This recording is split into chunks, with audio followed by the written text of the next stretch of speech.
선생님, 이 문제 왜 틀렸는지 모르겠어요. 김윤희는 분필을 내려놓았다. 칠판 가득 적힌 문법 설명을 바라보는 아이들의 눈빛이 멍했다. 또 다른 하루가 끝나간다. 1987년 여름, 서울 동작구 중학교. 윤희는 34살, 국어교사 7년 차다. 교실 안 공기는 무겁고 답답했다. 선풍기가 돌아가지만 분필 가루만 날릴 뿐이다. 내일 숙제 검사할 거야. 아이들이 우르르 나간다. 윤희는 홀로 남은 교실에서 칠판을 지웠다. 하얀 가루가 손등에 묻었다. 씻어도 지워지지 않는 것 같다. 윤희야, 오늘 저녁 어때? 정훈이 교무실 문을 열고 들어왔다. 36살, 은행 과장. 3년째 만나고 있지만 요즘엔 습관처럼 만난다. 피곤해. 또 피곤하다고? 요즘 왜 이래? 윤희는 대답하지 않았다. 가방을 챙겨 들고 교무실을 나섰다. 정훈이 뒤따라왔지만 발걸음이 무거웠다. 지하철 2호선. 퇴근 시간 사람들로 가득했다. 윤희는 흔들리는 전동차 안에서 창밖을 바라봤다. 똑같은 아파트들이 줄지어 서 있다. 집에 도착했다. 원룸 아파트. 싱크대에 쌓인 그릇들. 냉장고를 열어봤지만 먹을 게 없다. 라면을 끓였다. 뜨거운 국물을 후루룩 마시며 텔레비전을 켰다. 뉴스에서는 올림픽 준비 소식을 전하고 있었다. 전화벨이 울렸다. 윤희야, 방학 때 뭐 할 거야? 정훈의 목소리였다. 윤희는 수화기를 귀에 댄 채 한참 침묵했다. 잠시 어디 좀 다녀올까 해. 어디? 나도 같이 갈까? 혼자 가고 싶어. 정훈이 한숨을 쉬었다. 윤희는 전화를 끊고 창밖을 바라봤다. 서울 밤하늘엔 별이 보이지 않았다. 그날 밤 윤희는 오랫동안 잠들지 못했다. 천장을 바라보며 생각했다. 언제부터 이렇게 무기력해진 걸까? 다음 날 아침 윤희는 결심했다. 방학 동안 시골 외갓집에 가보자. 봉화산골, 어릴 적 여름마다 놀러 갔던 그곳. 가방을 챙기며 윤희는 작은 기대감을 느꼈다. 오랜만에 마음이 움직이는 것 같았다. 청량리역에서 기차를 탔다. 무궁화호가 천천히 서울을 벗어났다. 창밖으로 논밭이 펼쳐지기 시작했다. 4시간 후 봉화역에 도착했다. 시골 공기가 폐에 깊숙이 들어왔다. 서울과는 다른 냄새였다. 풀냄새, 흙냄새. 버스를 갈아타고 30분 더 갔다. 산골 마을 정류장에서 내렸다. 할머니가 기다리고 계셨다. 윤희야, 많이 컸구나. 76세 할머니의 주름진 손이 윤희의 손을 잡았다. 따뜻했다. 서울에서 느끼지 못했던 온기였다. 외갓집은 여전했다. 기와지붕 한옥, 마당 한가운데 우물. 어릴 적 뛰어놀던 그 모습 그대로였다. 저녁 차려놓았다. 들어와서 씻어라. 할머니는 윤희를 방으로 안내했다. 방바닥에 이불이 깔려 있었다. 오랜만에 보는 아랫목의 따뜻함이었다. 저녁상이 차려졌다. 된장찌개, 나물 반찬들, 갓 지은 보리밥. 할머니가 직접 기른 채소들로 만든 음식이었다. 도시에서 고생이 많지? 네, 할머니. 여기서 좀 쉬어라. 산 공기 마시고. 윤희는 밥을 먹으며 마음이 편해지는 걸 느꼈다. 서울에서는 밥도 제대로 못 먹었는데. 해가 졌다. 마당에 나가 하늘을 올려다봤다. 별이 쏟아질 것 같았다. 서울에서는 볼 수 없는 풍경이었다. 매미 소리가 들렸다. 멀리서 개구리 울음소리도 섞여 들렸다. 도시의 자동차 소음과는 전혀 다른 자연의 소리였다. 윤희야, 들어와. 목이 물린다.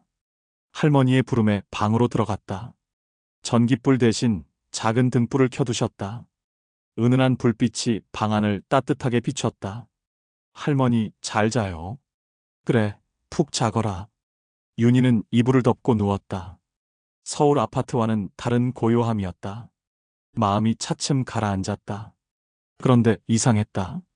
분명 편안한데 마음 한구석이 허전했다. 뭔가 채워지지 않는 공허함이 여전히 남아 있었다. 창문으로 들어오는 바람이 시원했다.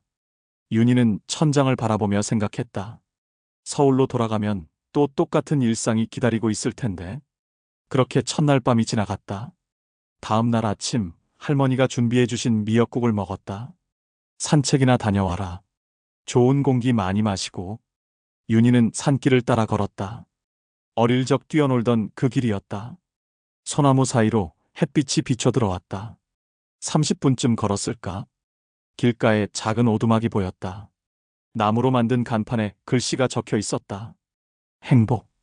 윤희는 발걸음을 멈췄다. 행복이라니. 묘한 이름이었다. 문을 열고 들어갔다. 안은 작은 찻집이었다. 나무 테이블 몇 개와 오래된 의자들. 어서 오세요. 백발의 노인이 인사했다. 박노인, 68세쯤 되어 보였다. 온화한 얼굴에 깊은 주름이 새겨져 있었다. 차 한 잔 드릴까요? 네, 감사합니다. 윤희는 창가 자리에 앉았다. 창밖으로 산과 들판이 한눈에 들어왔다. 서울에서는 볼 수 없는 풍경이었다. 박노인이 현미차를 가져왔다. 김이 모락모락 올라오는 찻잔을 받아들었다. 은은한 고소한 향이 코끝을 스쳤다. 서울에서 오셨나요? 네. 선생님은 오래 여기 계셨나요? 은퇴하고 5년째네요. 도시 생활에 지쳐서. 박노인의 눈빛이 따뜻했다. 윤희와 비슷한 경험을 한 것 같았다. 차를 마시며 대화를 나눴다.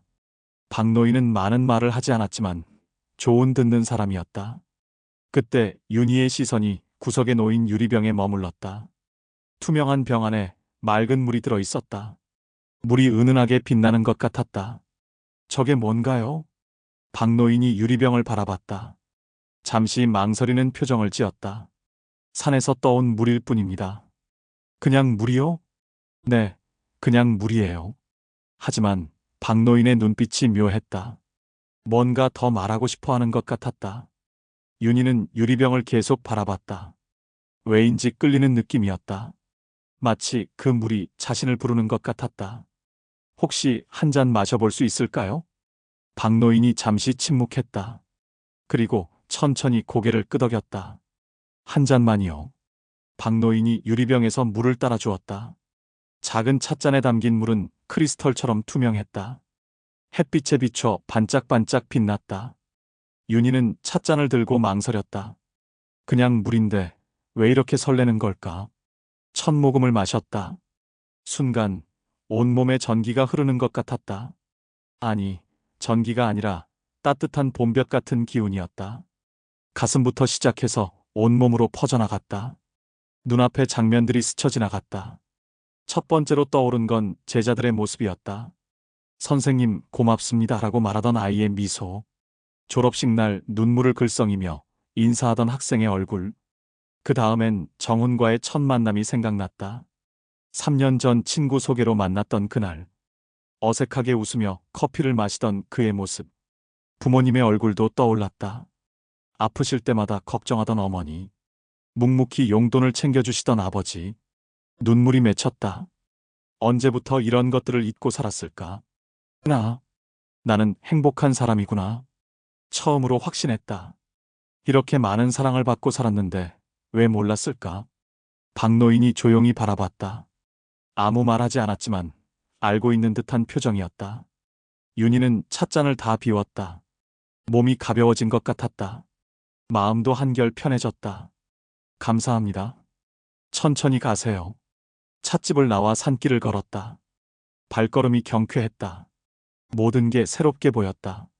외갓집에 돌아와 할머니께 말씀드렸다. 할머니, 전화 좀 써도 될까요? 그래, 써라. 윤희는 정훈에게 전화를 걸었다.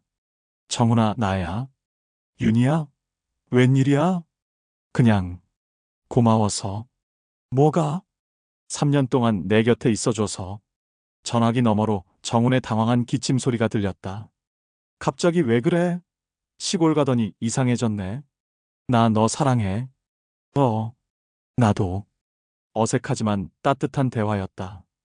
윤희는 전화를 끊고 미소를 지었다. 그날 밤 윤희는 깊이 잠들었다. 오랜만에 편안한 잠이었다. 일주일 후 윤희는 서울로 돌아왔다. 방학이 끝나고 새 학기가 시작되었다. 처음 며칠은 달랐다. 아이들을 보는 시선이 따뜻해졌다. 수업도 더 열정적으로 했다. 선생님, 오늘 왜 이렇게 기분 좋으세요? 학생이 물었다. 윤희는 웃으며 대답했다. 그냥 너희가 예뻐서. 하지만 시간이 지나면서 예전의 무기력이 다시 찾아왔다. 똑같은 교실, 똑같은 수업, 똑같은 일상. 아이들의 무심한 표정들이 다시 보이기 시작했다. 퇴근 후엔 채점할 시험지 더미가 기다렸다. 빨간 펜으로 동그라미와 X를 그어가며 윤희는 한숨을 쉬었다. 정훈과의 관계도 다시 냉랭해졌다. 요즘 또 예민해졌네. 정훈이 말했다. 카페에서 마주 앉아 있지만 대화가 끊어졌다. 갑자기 왜 이렇게 변했다가 또 변하고 그래? 나도 모르겠어. 시골 다녀와서는 괜찮더니. 윤희는 대답하지 못했다. 그때의 따뜻함이 그리웠다. 행복 찻집에서 마신 그 물이 생각났다. 먼저 갈게. 윤희는 자리에서 일어났다. 정훈이 당황한 표정으로 바라봤지만 돌아보지 않았다. 지하철 안은 여전히 피곤한 얼굴들로 가득했다. 윤희도 그중 하나가 되어 있었다. 집에 돌아와 거울을 봤다. 무표정한 자신의 얼굴이 낯설었다. 시골에서 돌아왔을 때의 밝은 모습은 어디 갔을까? 그날 밤 윤희는 결심했다. 다시 봉화로 가자. 그 물을 다시 마시면 괜찮아질 거야. 다음 날이 토요일이었다. 윤희는 서둘러 기차표를 샀다. 토요일 아침 일찍 기차를 탔다. 봉화까지 가는 길이 더없이 길게 느껴졌다. 할머니는 놀라셨다. 또 왔네? 무슨 일이야?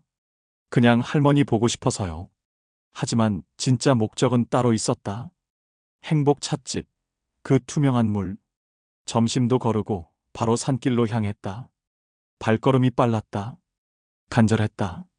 찻집 문을 열었다. 박노인이 여전히 자리에 있었다. 또 오셨네요.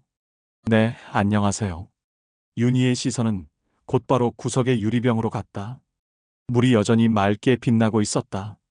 혹시 그 물 다시 마실 수 있을까요? 박노인이 윤희를 바라봤다.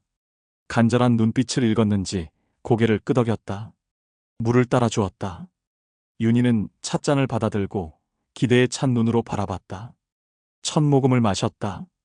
아무것도 일어나지 않았다. 그냥 물이었다. 차가운 물맛만 날 뿐이었다. 당황한 윤희는 또 마셨다. 한 모금, 두 모금, 세 모금. 하지만 달라지는 건 없었다. 따뜻한 기운도, 행복한 기억도 떠오르지 않았다. 왜 안 되죠? 윤희의 목소리가 떨렸다. 손도 덜덜 떨렸다. 다시 주세요. 다시. 윤희는 찻잔을 내밀었다. 박노인이 다시 물을 따라 주었다. 벌컥벌컥 마셨다. 하지만 여전히 그냥 물이었다.